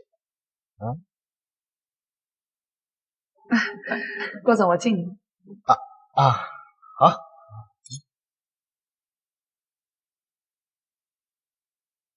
那郭总您稍等，我去趟洗手间。好啊，我等你啊。好。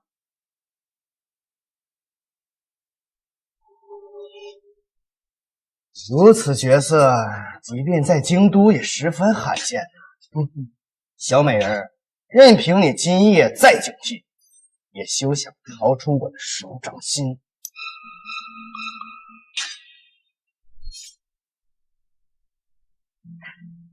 郭总久等了。来，江总，我再敬你一杯。好，来。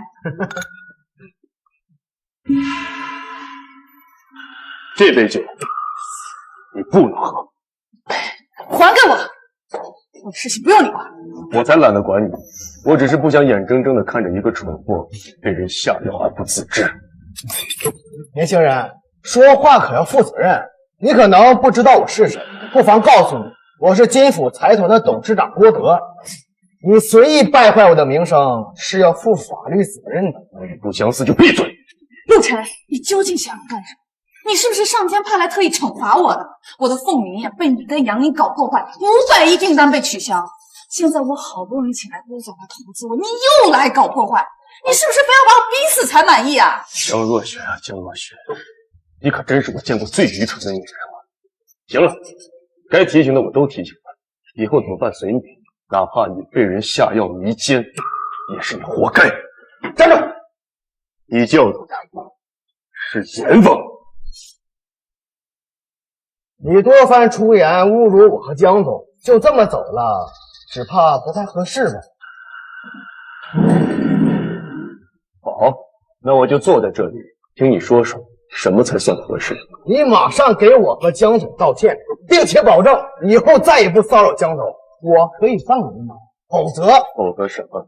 否则我一个电话就能让你蹲大牢。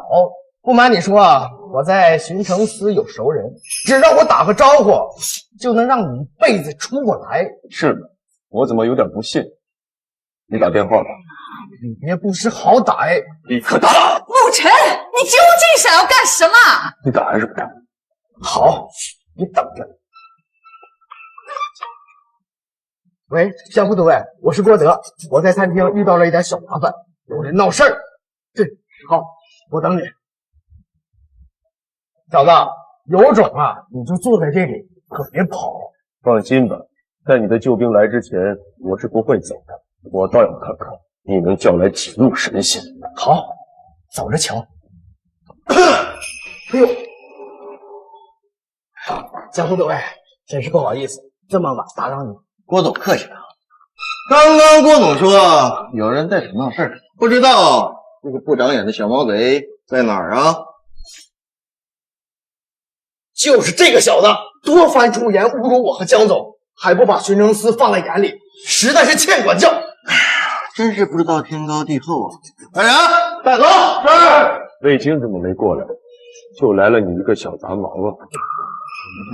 是。您认识魏都统？忘记了，他这个时候已经被撤职了。恕在下眼拙，敢问阁下究竟是什么身份？我是什么身份并不重要，重要的是你作为一个巡城司的副都尉，竟然被人一个电话叫过来，不分青红皂白就要抓人。看来你们巡城司已经烂透了。阁下有什么诉求，只管说出来。我想郭总也愿意以和为贵。啊哈哈哈！江副都尉说的对啊，我们生意人讲究以和为贵。这位兄弟有什么诉求，可以尽管提出来，我郭某人尽全力满足。害怕了？行，我给你们一条活路，你3天之内捐出你的全部家产。你回巡城司之后立刻辞职，我可饶你们不死。看来阁下是不愿意和解的。我奉劝你一句，真要是闹到鱼死网破，恐怕对谁都不好。放心吧，鱼就算是死绝了，网也不会破。小兄弟，得饶人处且饶人，事情不要做得太绝。今日放过你们，你们回去之后，接下来不知道多少人又要遭殃。活路已经给过你们，至于怎么选，就看你们自己了。江总，我看这个人跟你似乎熟识，他是什么来头？他是我前夫。原来你就是江总那个农民工前夫啊！他是农民工？不错，江总的前夫是农民工，此事在江州人尽皆知。郭总如果不信，可以找江总求证啊。在今天之前，是的。小子，演技不错呀，不过可惜了，以后只能在牢里展示。哎呦，蠢猪一个！你这么敢打我，快抓住他！抓住他！哎！我在琼海饭店把卫青从牢里给我带回来，让他看看他麾下都养了一群什么豺狼恶犬。你这虚张声势的演技啊，可以停停了。咱们且不说你的身份，整个江州人尽皆知。你可知把卫青关进大牢是何人下的命令？我告诉你，是靠山王本人亲自下的命令。您想把卫青从牢里提出来，必须靠山王本人下令才行。你刚才这通电话，莫非是打给靠山王呢？即使等卫青待会儿过来回去的时候，你一定会跟着他一块坐牢的。你真的是太放肆了！先别急，更放肆的还在后面。靠山王驾到！卑职将军拜见靠山王，拜见靠山王。杨林拜见主上。主上，进来吧。谢主上。我让杨林把你免职，你是不是不服啊？你看看你手底下的人都干了些什么事儿，赐你死罪都算轻的了。属下用人不察，罪该万死。知道错了就好，回大牢好好反省吧。杨林在，将眼前这2个人一同带回去，查清劣迹，从重处罚。是，请遵主上谕令。带上！主上，饶我一命！主上，我求求你！主上，主上！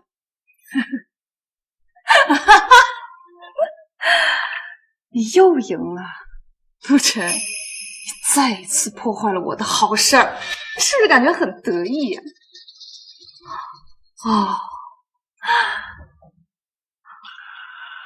在众人面前呼风唤雨，一次又一次的折辱，是不是感觉很爽？不要用你那阴暗的心胸去揣测别人。我不是想救你，任何一个素未谋面的女孩，我都会救的，好自为之。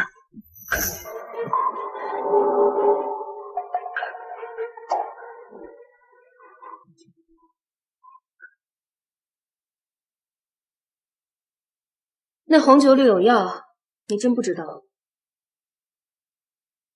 你是谁？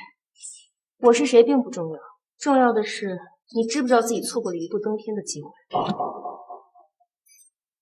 也许你不是不能看清现实，你只是接受不了那个曾经被你看不起的窝囊丈夫，如今却变成了你高攀不起的存在。你再也不能随意的使唤他、打骂他，所以心里感到不平衡。但你同样不知道，能成为他的妻子是多少人梦寐以求的幸运。你好自为之。江州只是一个小地方，就算你们在江州呼风唤雨又能怎么样？京都才是权力的中心。江若雪会把在江州失去的一切，在京都全部拔回来。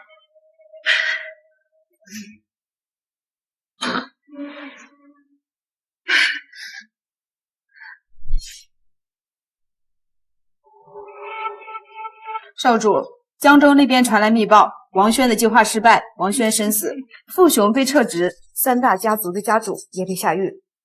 废物！少主，下一步如何行事，请您指示。江州的计划坏于何人之手？靠山王杨林，又是那个老痞，多番坏我好事，找人去干掉。奴婢这就安排。江州的布局先放一放，当务之急是拿下晋言飞，进而吞并整个蓟江。此事只许成，不许败。是。之前你在江州相出了亲，今天带你见识一场真正的风。司马萧，不错，就是他，司马家族嫡子，大夏第一世家少主，怕不怕？大夏第一家族，走，看看去。2位请止步。少爷交代，今日只见妍妃小姐一人，其他无关人的一律不见。我看你们是搞错了吧？这里是我姬家的产业，我姬妍妃想去哪儿就去哪儿，都给我让开！姬小姐刚回京，恐怕还不知道，这个庄园已经被令堂出价100亿卖给了少爷。什么时候的事儿？就在昨天。既然你们家少爷不想见我的朋友，那我也不进去，告辞。妍妃，既然已经来了，何必在此啊？几日不见，风姿不减。这位是？我今天来就是想告诉司马少爷，这位是我的未婚夫陆晨，请你以后别再做无用功了。未婚夫，令尊令堂知道吗？我姬家的事儿就不劳您费心了。你我生在世家，都心知肚明，联姻是你我的唯一出路。所谓的自由恋爱，对于我们这些世家子弟来说，狗屁的。你随便找个挡箭牌，我这一关过不去不说，就连你姬县的一关你也过不去。挡箭牌，首先要自身够硬，才能挡住利剑。如果自身不够硬的话，只会被万箭穿心而亡。你说够不够硬？你试试就知道了。年纪轻轻，胆色不错，在大夏敢这么跟我说话的年轻人不超过一掌之力。你出身于哪个世家啊？我只是个泥腿子，不敢以世家子弟自居。那我就更好奇，你哪里来的底气敢这么跟我说话？是你的无知还是狂妄？你如果想找死的话，很快就知道。既然今日话不投机，咱们就到此为止。言飞，明日我会亲自带着聘礼去姬界提亲，我们走。他司马萧杀人不眨眼，平日里暗地死在他手底下的人不计其数。你刚才把他得罪狠了。我不得罪他，他就能放过我吗？说的也对。明日他就会去姬家提亲，你打算怎么处理啊？躲出去，让他找不到我。躲不掉的，就算你不出现，你的父母依然会替你定下婚约。那你有什么好办法？很简单，抢先一步，明天一早我就去姬家提亲。没用的，我爸妈不会同意的。我要的不是你爸妈的同意，而是坏他司马萧的好事。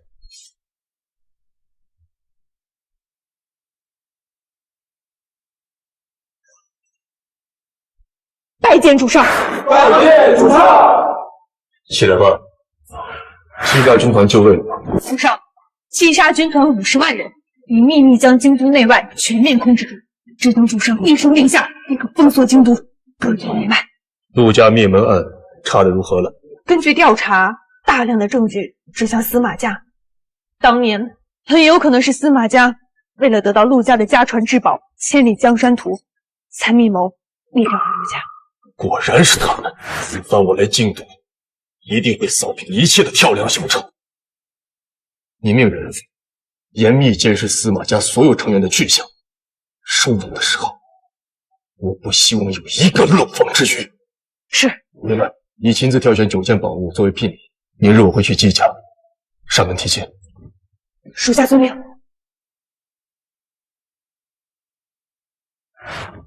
有意思，竟敢给我司马萧上眼药！老子不把你整个18般花样都显现不出我司马萧的手段。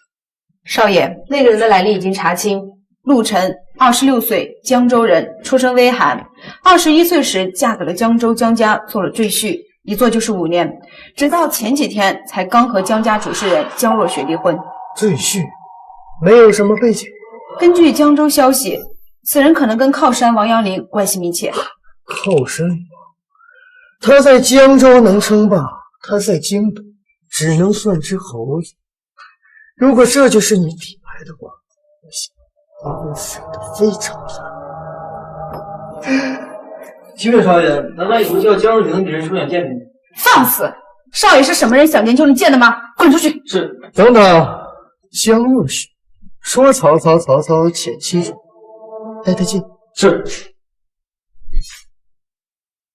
一声不吭就离家出走好几天，一点世家大小姐的教养都没有。这要是传出去，以后还有哪个世家子弟敢娶你？他们不想娶，我还不愿意嫁呢。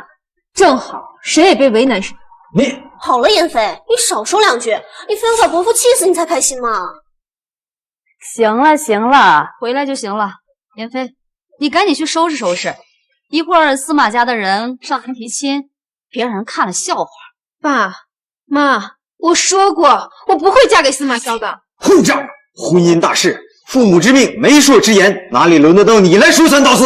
我记得爷爷小的时候曾给我定过一门娃娃亲，不知爷爷的话算不算父母之命呢？你爷爷说的话当然算数，不过他已经去世多年，你定的那个娃娃亲全族都被灭了，去哪儿找啊？如果我说我找到了呢？你说什么？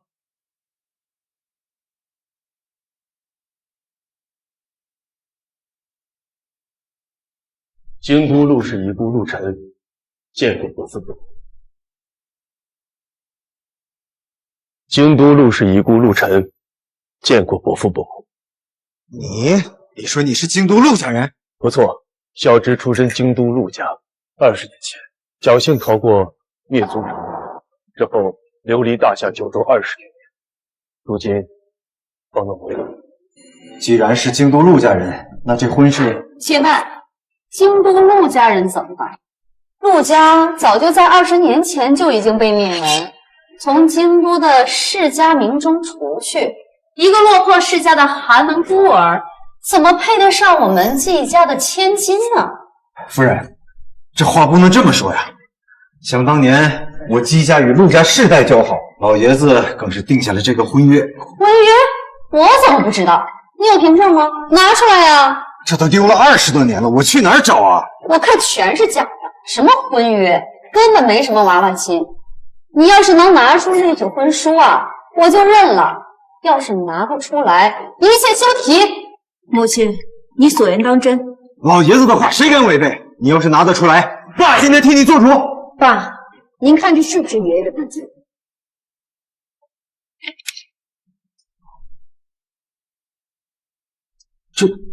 这确实是老爷子的笔记。什么老爷子的笔记？这全是骗人的！拿一个假婚书就想娶我们季家的大小姐，哪有那么多好事儿？来人，把这个冒充陆家人的骗子给我乱棍打出去！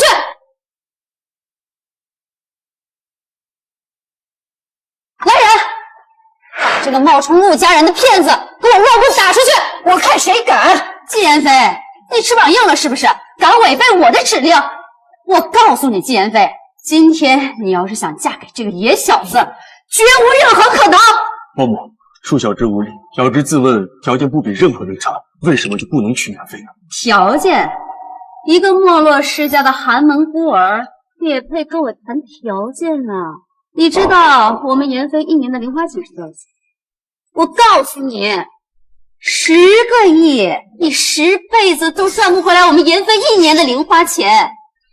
10个亿，在我陆晨眼里，不过就是半天的收入而已，我不至于拿不出这点零花钱。哎呦，我一个外人都看不下去了。妍飞，你找来这个人真是个奇葩，半天赚来10个亿，他知道你在说些什么吗？知道你是外人就闭嘴。好了，妍飞，这是一张九州银行的黑金钻石卡，里面有万亿的存款。伯母如果需要的话，可随时拿去验证。骗子的本质终于暴露出来了。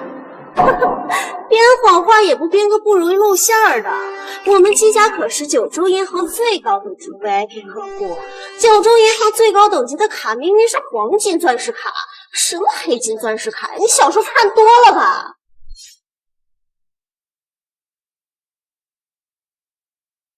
你没有见过，不代表它不存在，而你所接触到的也不一定是最高级的。这张黑金钻石卡，九州银行仅此一张，内置定位芯片，每次展示，九州银行总部都会得到定位信号，派专人过来服务。如果我猜的不错，他们的人已经在过来的路上了，大家不妨可以多等几分钟。这张卡是真是假，顷刻便知。我们可没有几分钟跟你在这干耗，妍飞。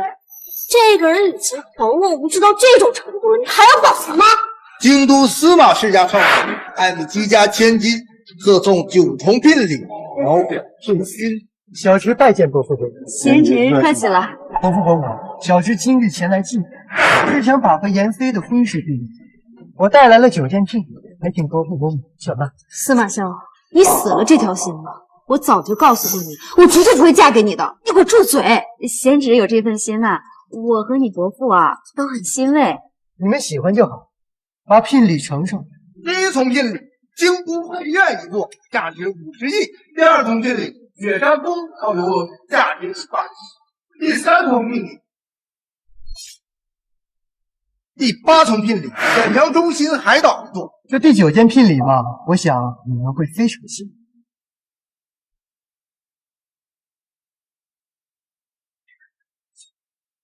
江若雪，怎么是他？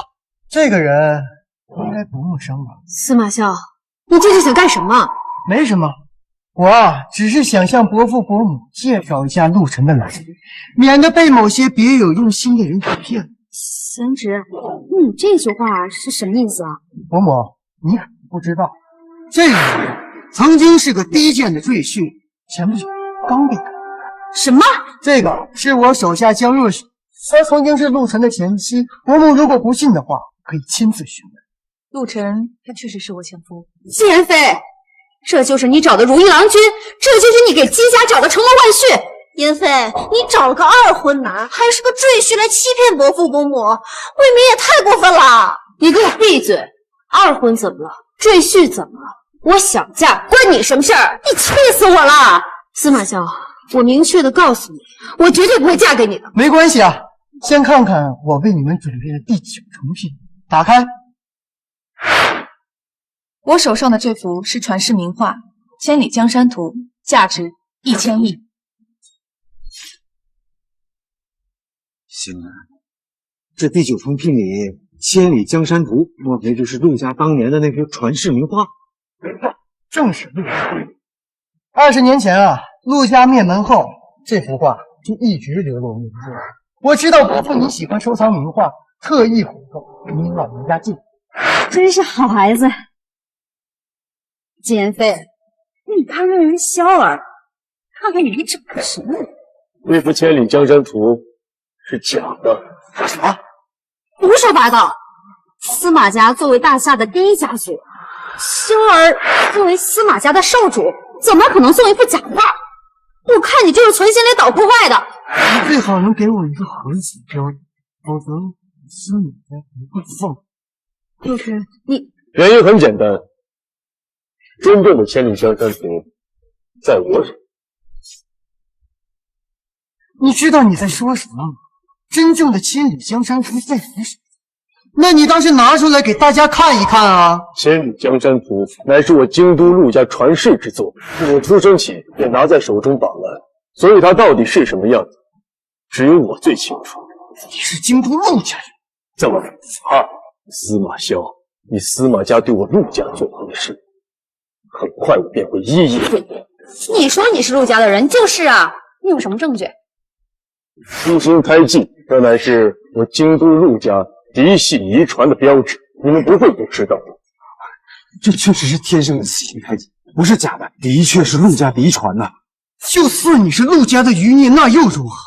这幅《千里江山图》是我在南阳花5百亿重金回购，岂能是你一言能否决的？《千里江山图》乃是极为罕见的寒冰蛛丝制作而成。何为寒冰蛛丝？质地冷硬，遇火不燃，极为罕见。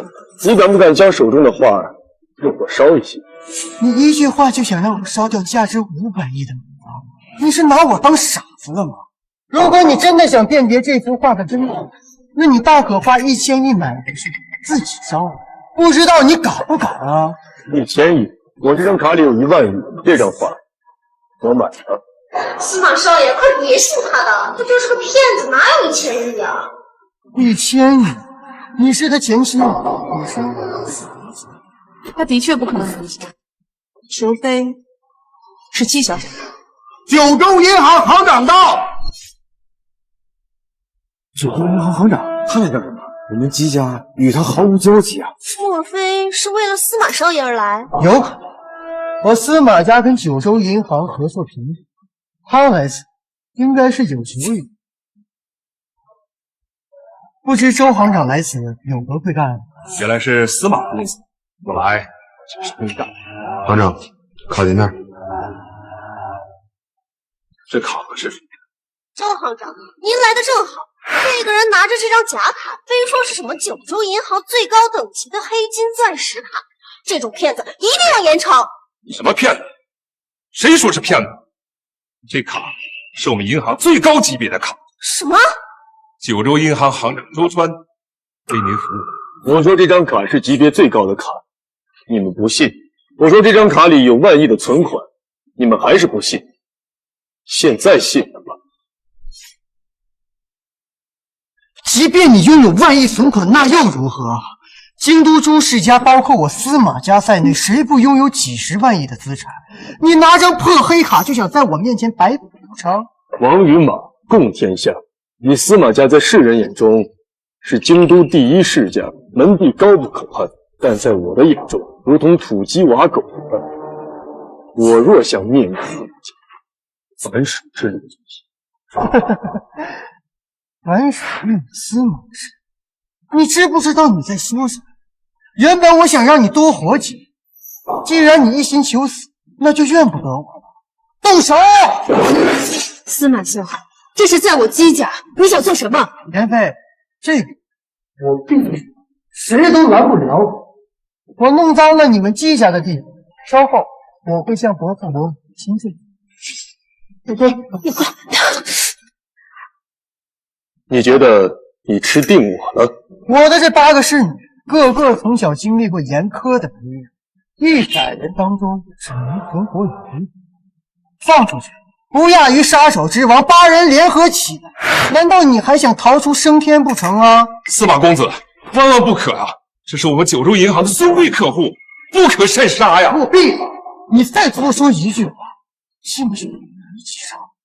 司马贤侄，不可如此啊！这是我姬家的地盘，你不可妄动啊！我给你面子叫你声伯父，我不给你面子，你在我面前就是一条老狗。我司马家好心与你季家结亲，你们却个个不识好歹，真是不知死活。司马萧，你的真面目终于露水了。我的耐心是有限的，你是我的女人，必须嫁给。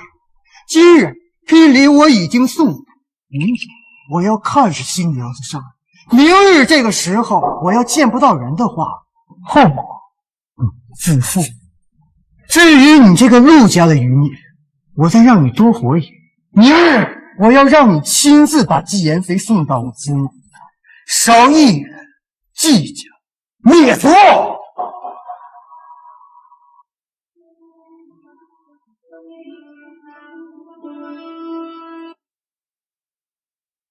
完了完了，这回可彻底把司马家给得罪了。怎么样啊？本来能跟司马家成为亲家的，这可倒好，就算是把人送过去，也会被司马家瞧不起。都怪你这个陆家的余孽！妈，你别胡说，你给我闭嘴！你也脱不了干系。我告诉你，季妍飞，季家如果因为你灭族，你就是千古罪人。九泉之下，季家的列祖列宗都不会原谅你的。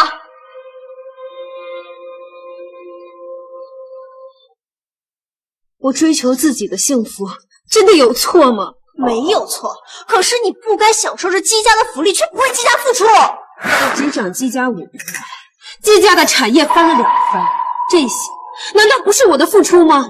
难道一定要卖肉给到司马家才算付出？你这嘴硬，司马家这次是动了真火，你这禁止不吃，迟早是要吃罚酒的。你这个小情人，明天一定会死得很惨，这就是你任性的代价。究竟谁会死得很惨，明天就知道。呸！死鸭子嘴硬。对不起，我不应该把你卷进这个漩涡。无妨，即便他今日不找我，我迟早会找他的麻烦。我陆家与司马家乃是灭族之恨，司马氏我必灭之。你不要低估了司马家的势力，他的实力遍布军政2界。你接触过江州王家，也算大势力了。但像王轩那样的5星元帅，在司马家有不下10个，甚至还有6星元帅，还有7星元帅。是的，我很期待。到我面前来，把头抬起来。果然是我见犹怜啊！今日就留下服侍本公子吧。怎么，你不愿意啊？你结婚5年，早就是残花败柳之躯。本公子能看上你是你的福气，不要不识抬举。若雪不敢，若雪只是不敢耽误公子的大业。公子，明日陆晨一定不会束手就擒，您还是要小心应对。你真是太高看他，也太小瞧我司马家了。莫说陆家早已灭门，就算是巅峰时期的陆家，在我如今的司马家面前，也只能俯首称臣。司马公子，陆晨他绝对不是表面上那么简单。江州的王轩就是因为轻视他，才被轻易拿下。别说他拿下1个王轩，就算是10，我司马萧也不放在眼里。你可知这大夏势力最强的是谁？国主，妇人之见。我告诉你，这大夏真正站在权力巅峰、高高在上、掌控一切的，乃是诸神殿。诸神殿，诸神殿最神秘莫测的，当属诸神殿主，从来都是神龙见首不见尾的，没人见过他的真人。诸神殿主之下是狂龙魅影、七杀镇狱四大神将，诸神殿主不出，他们4人输。那你可知本公子身后站着的是谁？我不妨告诉你，本公子的靠山乃是4大神将之一的镇狱神将。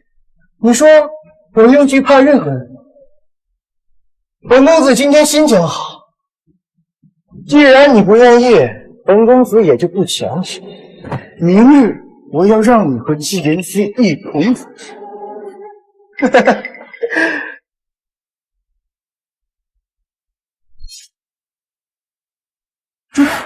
司马家已被属下安排的人密切监视起来，只要主上一声令下达，司马家全族1分钟之内给个全部归纳。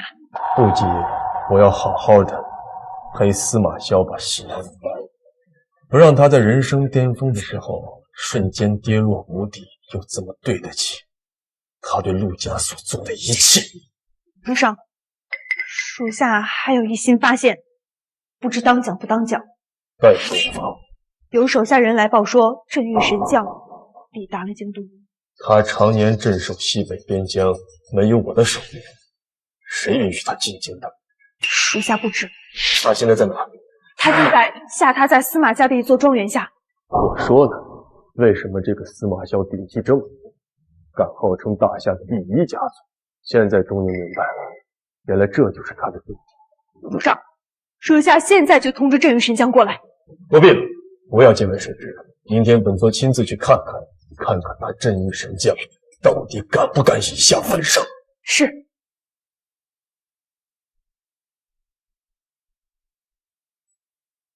我还以为你的骨头有多硬，也不过如此。我还以为你的骨头有多硬，也不过如此。别笑得太早了，我今天来是特意取你狗命的。都到这个时候了，嘴还这么硬，真是让我有一点对你刮目相看。这个呀，就叫做死鸭子嘴硬。他知道自己今天怎么做都得死，只能用嘴硬来维护自己最后这点可怜的自尊了。陆晨，在江州你仗着靠山王杨凌的事毁了我的一切，知道此时此刻你有没有一丁点的后悔？我当然后悔了，我后悔自己妇人之仁，没有早点认清你拜金的真面目，白白浪费了我5年时间。江若雪，你知道你现在在我眼里是什么样子吗？不想知道。你不想知道，我也要告诉你，你在司马萧面前摇尾乞怜的样子，活脱脱的像一条断脊之犬，让人恶心。你找死！行了，别跟他一般见识，再让他最后狂欢一把。等下行。司马萧，你觉得你赢定了？不要说现在的你，哪怕是巅峰时期的陆家，在我面前也只能俯首。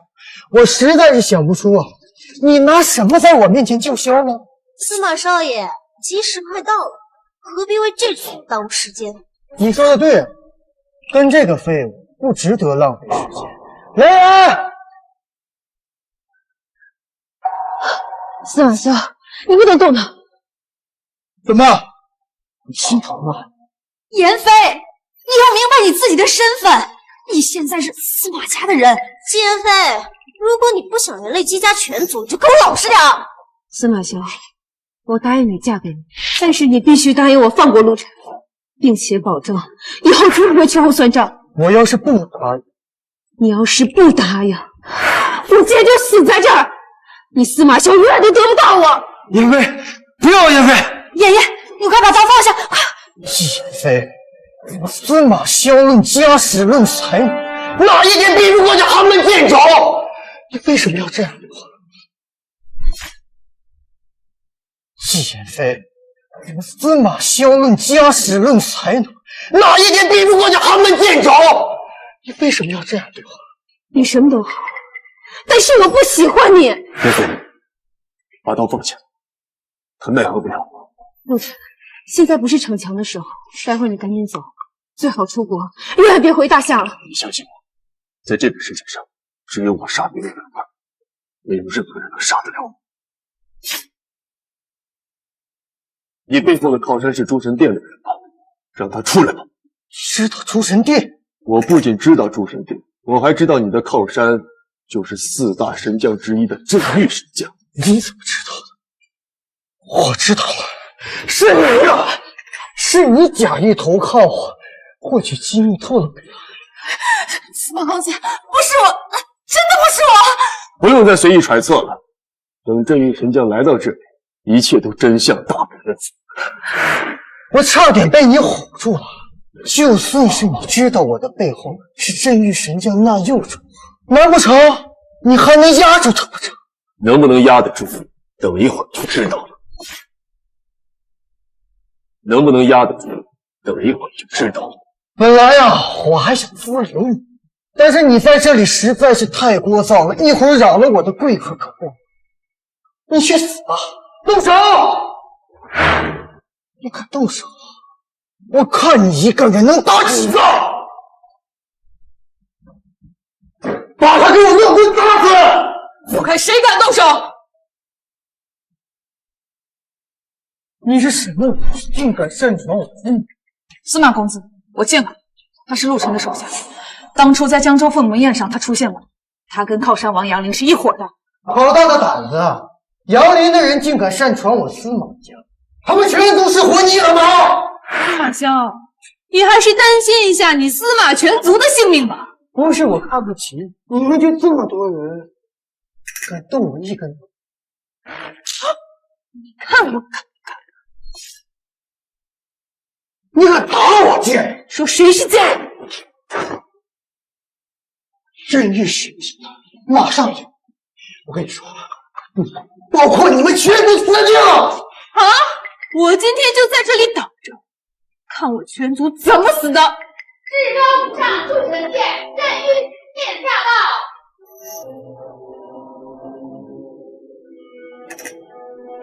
神将大人叫我，包括你们死定了！司马萧拜见镇狱神将，拜见镇狱神将。都起来吧！谢大人。司马公子的这些客人当真好大的架子，我都不知道你们转身吗？哎，这些人不是我的贵客，他们是来闹事的。我刚才被你汉夫给打了，真有意思。你没说我要来吗？小的说了，大人，可他们丝毫不把你放在眼里啊！看来久不立威，很多人已经忘了诸神殿的威严了。镇狱，多年不见，愈发威风。你这声音愈发威风。你这声音，魅影神将，你怎么在这里啊？他是魅影神将。镇狱，你好大的胆，没有主上的手令，竟敢私自进京！镇狱，上次见面应该是5年前，怎么连我的声音都听不出来？属下镇狱参见主上。什么？镇狱神教的主神是诸神殿殿主啊！不可能，这绝对不可能！5年不见，你是不是觉得我死了呀？属下不敢。不敢？那你告诉我，没有我的手令，为何敢擅自进京？属下有罪，属下该死。你确实该死，不过念在你多年戍边的份上，我可以饶你一命，传令全军，镇狱神将无令进京，剥夺一切职位，诸神监禁。是，你竟然是诸神殿主，我还是你的未婚夫呢。赚大了。